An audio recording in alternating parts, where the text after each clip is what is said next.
You know, people have a lot of reasons and excuses for their decision to reject God. If you go to school or you work with people that don't know Jesus, you've heard a lot of them. If you aren't sure about God, these might even represent your way of thinking. Well, I don't need God. I'm doing just fine. I'm going to make time for God later. Right now, I'll do my own thing. Christianity is too restrictive. I don't buy into that only one way to heaven. I think there have to be other ways. If I become a Christian, I'll have to give up too many things. I want to have fun. I can't believe a loving God would send people to hell. Who wants to serve a God like that? If God really loved people, then everyone would go to heaven. People have a lot of questions and doubts and misunderstandings about God, but I think this is the biggest one of them all. This is the question people who don't know Jesus wrestle with, and to be honest, this is the question people that do know Jesus wrestle with. It's a tough one that preachers generally try to avoid because it's not easy or popular. Why do bad things happen to good people? And people have questions like, why did my wife get cancer? She's been a Christian her entire life. Why her? How could God let my child die after all I've done for him? She's a good lady. Why did God let her lose her husband? Why did I lose my job? How could God let this happen? Why didn't he stop it somehow? Why do bad things happen to good people? And because they aren't sure the answer, people are filled with resentment, bitterness, and anger. They blame God, and they say things like, if this is what I get for loving and serving God and giving my time and money, then I'm not sure I want to do this anymore. All the things people tell you and all the Christian cliches they spew out in those situations don't help. In fact, most of the time they make it worse. You've heard them. Well, what doesn't kill you makes you stronger. Well, a bullet in your arm doesn't make you stronger. Or it's always darkest just before the dawn. That's bad science. This too shall pass. The only time that's encouraging is if they have a kidney stone. Or they'll look and say, well, this builds character. I've got all the character I want. Thank you very much. People use those cliches because they're not sure the answer. They don't know what to say. Why do bad things happen to good people? Is it reasonable to expect if you love God, pray, treat people right, and give your money, that things will go right?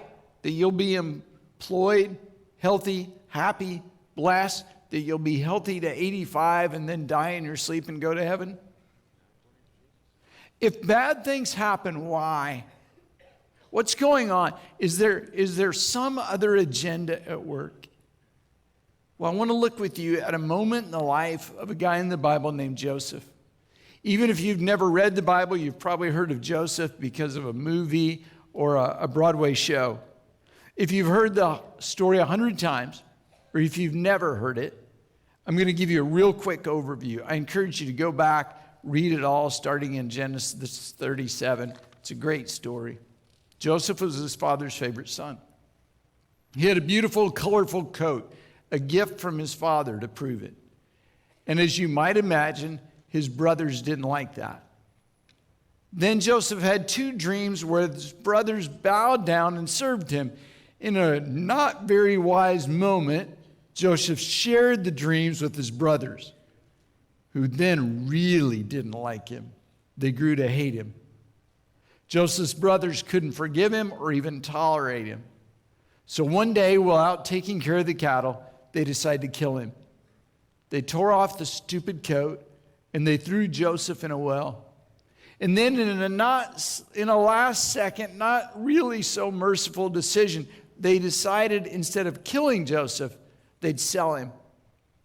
They trafficked their own brother.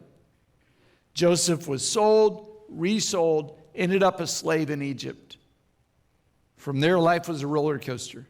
Joseph was a faithful, trusted servant. He climbed the organizational ladder and ended up in charge of the household of a guy named Potiphar, a high official. But Potiphar's wife falsely accused Joseph of trying to seduce her. Potiphar got mad, Joseph was thrown in prison for several years. Well, in prison, Joseph had a lot of time to think about his brothers, what they'd done. I can only imagine how he must have fought anger, bitterness, and the desire for revenge. Through a miraculous set of circumstances, Joseph was released from prison, and at age 30 was elevated to the number 2 guy in the nation of Egypt, the most powerful country in the world. Joseph's journey from being sold to being a national leader took 13 years. You read it in a few chapters, it was 13 years. Joseph had a plan to store food during abundant years. It positioned Egypt to be the only nation in the world with food during a famine. Joseph's dream of his brothers bowing before him came true. They came to Egypt to ask for food, and they didn't know the guy they were asking, who held their fate in his hands, was Joseph. They didn't recognize their own brother. Joseph didn't tell them who he was. He gave them food and sent them home, but he kept one brother as kind of a ransom so they would come back and prove they weren't spies. Finally, the brothers came before Joseph again, pleading for food and for the release of their younger brother. They still didn't know the person they were asking for help was the brother that they sold into slavery. And this was Joseph's chance to get even. But instead of punishing his brothers, Joseph chose to forgive. Now, that was a really quick recounting. I want to slow down and go through all the bad things that happened to Joseph. It's important to know Joseph served God, loved God, pleased God.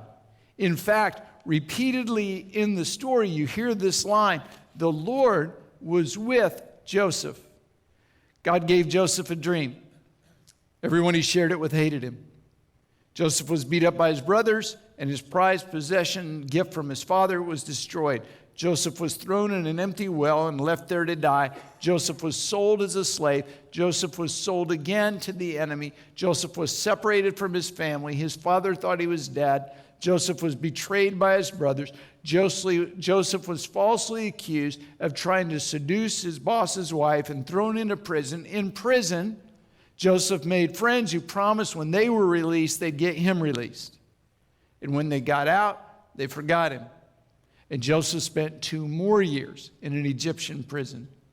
No friends, no family, no hope. If there was ever a guy with the right to be angry and bitter with God, it was Joseph. Even though he was a good guy who loved God, bad things kept happening. And one day, Joseph decided enough is enough. He stepped outside. He shook his fist at God, and he made an angry declaration. He said, that's it. No more. I won't love you. I won't serve you. If this is what following God gets me, I'm done. I'm a good person, and bad things keep happening. I'm through with you, God. Well, that's what you expect. And on some level, you wouldn't blame Joseph.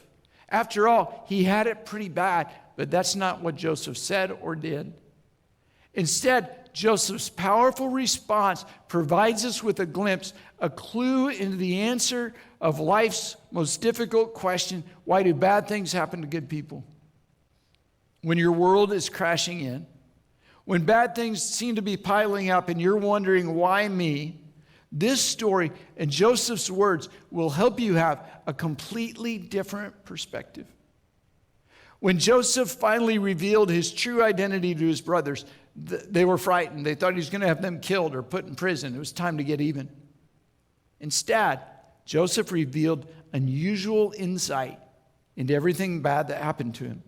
Apparently, during all those years of slavery, captivity, and prison, Joseph had considered the question, why does this keep happening to me? We pick up the story, Genesis 45, verse 4. Joseph talking to his brothers. Here's what he says. And now, do not be distressed and do not be angry with yourself for selling me here, because it was to save lives that God sent me ahead of you. Wait a second, God sent me? God didn't send him. His brothers sold him. But that's no longer how Joseph saw it. For now, For 2 years now, there's been famine in the land.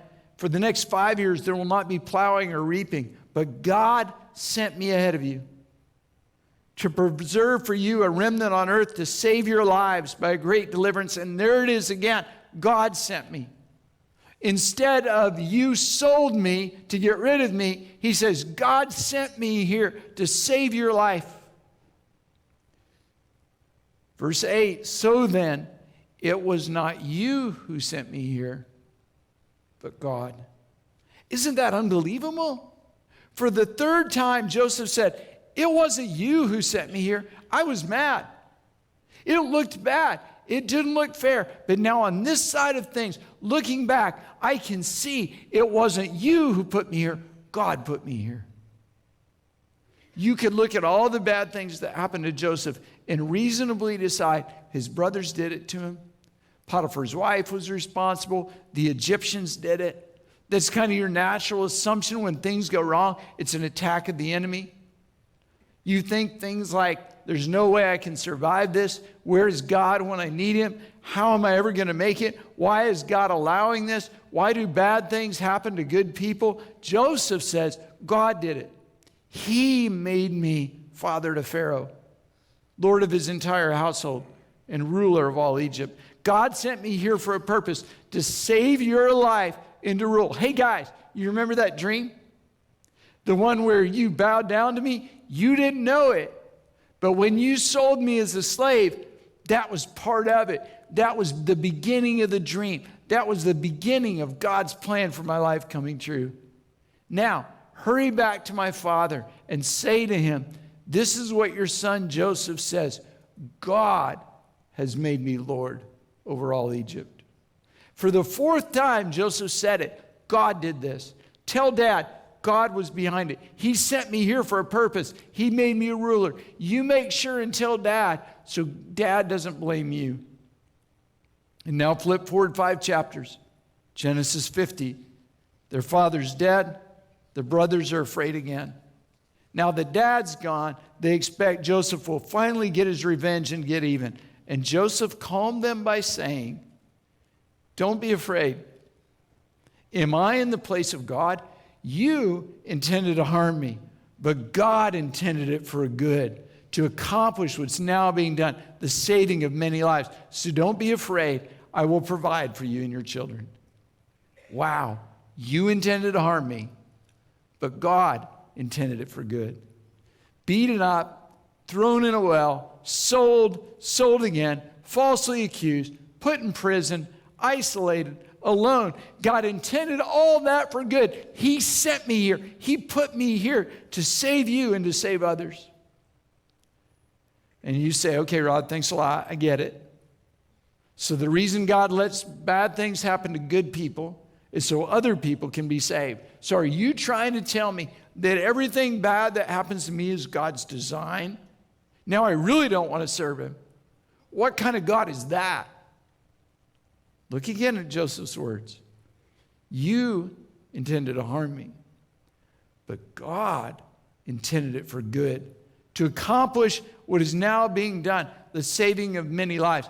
God didn't intend evil for Joseph.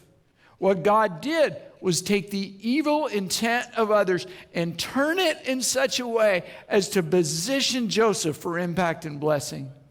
God took what looked like and seemed like a really bad series of circumstances, and he used them to make Joseph's dream come true. And that brings us back to today's promise. When you leave today, the ushers have a card for you with this promise on it. Paul wrote, Romans 8:28, we know that in all things, God works for the good of those who love him, who've been called according to his purpose. New American Standard Version says it this way. We know that God causes all things to work together for good to those who love God, to those who are called according to his purpose. Do you believe that? Okay, you're not sure. Paul said, in all things, that's good things, bad things, evil things, unfair things, horrible things, and great things. In all things, God works for the good of those who love him. Bad things happen to good people, and bad people and God's people. That's part of life on this earth. No one is immune from sickness, heartache, or trouble. But those who love God have a promise that when bad things happen, God will use it and God will turn it for your good and for the good of others. Even when it seems like life is spinning out of control, God is still working. God is working behind the scenes. He is orchestrating things on your behalf. And you say, well, Rod, what about death? What about when a good person dies before their time? We get fairly short-sighted when it comes to death. Because the whole point of living for Jesus is to go to heaven. When we die, we win. Paul said to live is Christ, to die is gain. We mourn and grieve, but trust me, your loved one is not mourning and grieving in heaven. They aren't asking, God, why did you let this happen? They are singing and dancing and worshiping and praising in the presence of Jesus. And one day soon, we'll be there too. Why do bad things happen to good people? Because bad things happen in a bad, sin-filled, evil world to good people and bad people. The difference is God ultimately uses the bad things that happen to you to bring about good for you and for others. So, did God cause the bad? Absolutely not. But God will use what enemies and the enemy try to use to destroy you and turn it around for good in a way you could never imagine. In life's great challenges and in life's minor inconveniences, God is working for those who love Him. Well, I was in my office working on this message. I got an email from a friend. I've been in her life since she was a child, and I'd never heard this story. And it illustrates this promise so beautifully. I have a condition called hyperhidrosis. It's not dangerous at all unless you get dehydrated. Basically, it's overactive sweat glands, usually relegated to a certain part or parts of the body. The palms, soles, and armpits are most common. Mine's pretty severe. I've been to dermatologists, tried everything shy of surgery to correct it, to no avail. As I said, it's not dangerous, just embarrassing. As a kid, playing Red Rover or hand clapping games is mortifying. Dating was hard because I had to explain why I dislike holding hands. Meeting new people used to cause me anxiety due to our obnoxious American tradition of shaking hands. Why can't we just be weird and air kiss like the Europeans? I'm often unable to lay my hand against papers I'm writing or signing as it'll leave a print. You get the gist. I used to pray fervently, begging God would take this away. It should be so easy. I'm not maimed or disfigured. I don't have cancer. But as I prayed and nothing happened, I figured there must be some sneaky God plan in place. Fast forward to 2017 when our son was born. I chose to breastfeed him and pump while we were apart. Apparently, he had a remarkably abundant milk supply, like to the point our freezer, my mom's freezer, and a second freezer we bought just for milk were all full. Finally, I discovered a milk bank in Texas that takes donations for medically fragile infants who, for whatever reason, prematurity, genetic defect, etc., can't take formula. Some of their mothers can't produce milk or can't make enough or quit pumping before they realize the issue. So with all my excess, I was able to help out. Fast forward again to 2019 with our daughter. Everyone warned me my second time around, the milk supply was different. I may not have such bounty. Nope, same thing. So I reached out to the milk bank much sooner. But this time curiosity got the better of me, and I started researching why I'm blessed. The very first sentence in the anatomy book I consulted said, mammary glands are modified sweat glands, and it all kicked into place. If I had overactive sweat glands, it stood to reason I'd have overactive mammary glands. But that's such a positive thing. And now I want you to listen to her conclusion. She had no idea what message I was working on. So, would God allow me to suffer a minor inconvenience of embarrassment for years before understanding the gift I'd been given? I think so. Now, as a mother, I can think of no greater honor than than to be able to help other mothers feed their vulnerable babies. Maybe it's just postpartum hormones, but I started tearing up, thanking God for not answering my prayers all those years ago, or I might not have this opportunity now. I just wanted to share another example of how God works in great, mysterious ways. It really is true. God causes all things to work together for good to those who love God and are called according to his purpose. Many of you have heard me share Cindy's story. 2014, the week of Thanksgiving, she had sudden and unexplained kidney failure. It was really frightening. They called me from the doctor's office and said, we're sending Cindy to the hospital. In fact, the nurse said the doctor told me to follow her to make sure she gets there. We're admitting her to ICU. Cindy's numbers were very frightening. It was tense, nervous time. The doctors didn't know what would happen. Cindy spent the rest of that week and Thanksgiving weekend in the hospital. They checked her level every 2 hours for the next 4 or 5 days, and we spent a lot of time in prayer. Many of you prayed with us. For 3 months, Cindy had to live with a catheter and continual trips to the doctor. We canceled trips and plans and a much-needed week of rest. We had no choice. At the time, it was incredibly difficult to understand. We asked why, but there was no answer from God. Heaven was silence. It didn't make sense. It didn't seem fair. We just struggled and wondered. During that time, a doctor in our church connected us with a wonderful urologist, Dr. Gail Jones, a committed believer who loves us. And after Cindy finally got better, we discovered Gail is also ultra cautious. She scheduled regular tests to watch Cindy and make sure everything was okay. Even though it was 2.5 years later, Dr. Jones still ran scans every 6 weeks. On Friday, March 31st, 2017, one of those routine borderline OCD tests revealed a very small tumor on Cindy's kidney. Without those scans, it's likely that tumor would have grown unnoticed for months, maybe longer. Instead, it was caught early, what was very, very small, the size of an eraser on a pencil.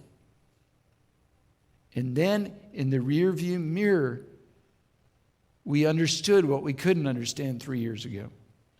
God, who knows all things, put us exactly where we needed to be. He put us with the right doctor at the right time. God spoke to that heart of that doctor and caused her to be incredibly cautious and a high standard of care and watchfulness. See, if the renal failure had never happened, we never would have been with Dr. Jones, and the tumor would have grown unchecked.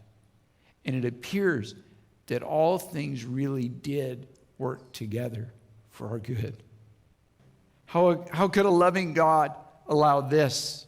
How could God let this happen to me? One day, what doesn't make sense now will make perfect sense. And you'll discover all along that God was working and God was orchestrating things you couldn't see.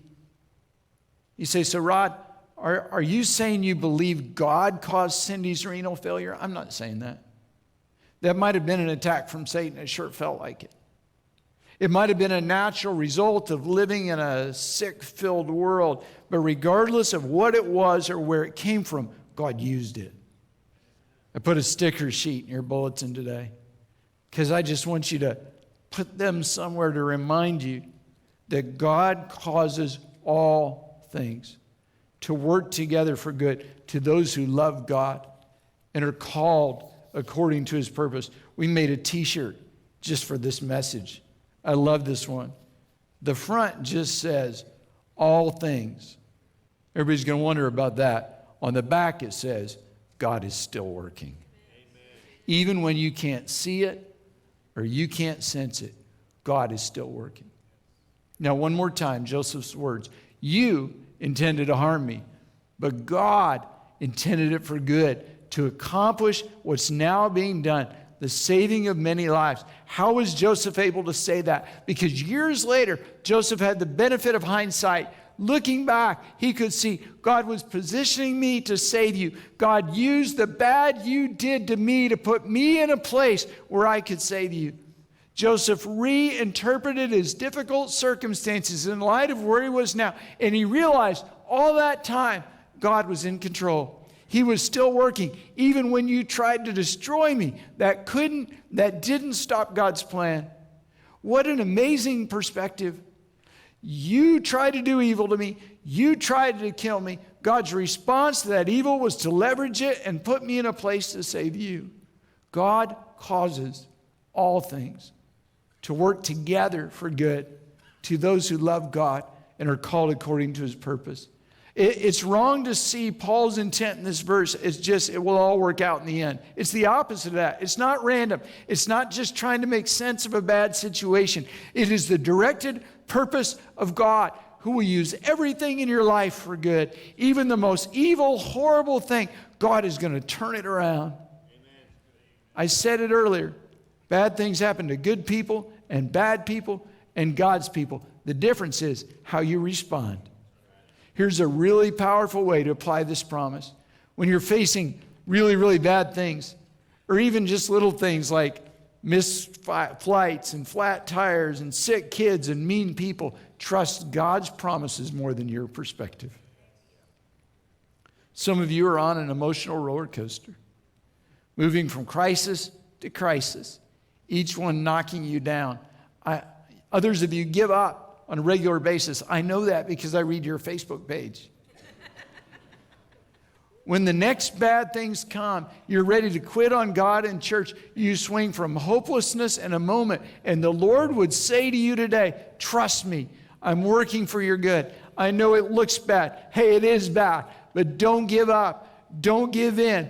Don't quit. You may not be able to see it right now, but I am working. And what the enemy intends for bad, I'm going to take it and I'm going to turn it for your good. You are not defeated and you cannot be defeated because I, your God, am working on your behalf. Get your hopes up. Trust me and watch and see how I will use this for your good and for my glory.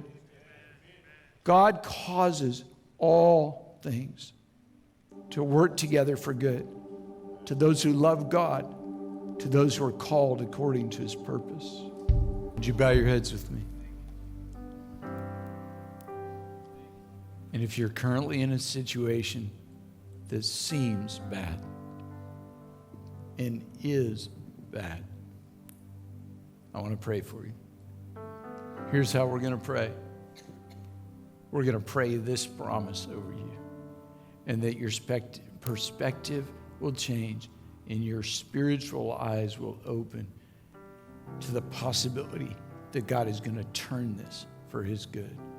And if this is an attack from the enemy, we're going to pray that God frustrates the enemy and turns it in such a way as to protect you and to bless you and advance his kingdom.